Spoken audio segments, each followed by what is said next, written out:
ভারতের অন্ধ্রপ্রদেশে ভয়াবহ সড়ক দুর্ঘটনা, বাস লরির সংঘর্ষের পর আগুন, নিহত ১৩ জন। ঘটনার বিবরণ।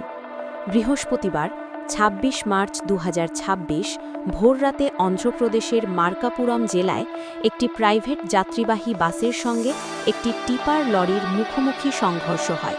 সংঘর্ষের তীব্রতায় বাসটিতে আগুন ধরে যায় এবং দ্রুত আগুন ছড়িয়ে পড়ে। দুর্ঘটনায় ১৩ জন নিহত হয়েছেন, যাদের মধ্যে অনেকেই জীবন্ত পুড়ে মারা গেছেন। প্রাথমিকভাবে ৮ জন নিহত বলা হলেও পরে মৃতের সংখ্যা বেড়ে ১৩-এ দাঁড়ায়। আহত হয়েছেন ১৮ জনের বেশি যাত্রী, যাদেরকে উদ্ধার করে হাসপাতালে ভর্তি করা হয়েছে। ঘটনাস্থল। বাসটিতে প্রায় ৩০-৪০ জন যাত্রী ছিলেন বলে জানা যায়।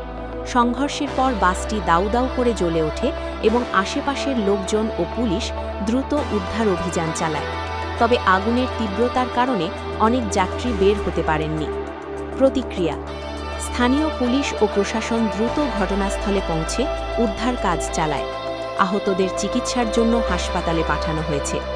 দুর্ঘটনার কারণ তদন্ত করা হচ্ছে। প্রাথমিকভাবে গতি নিয়ন্ত্রণের অভাব বা চালকের ভুলকে দায়ী করা হচ্ছে।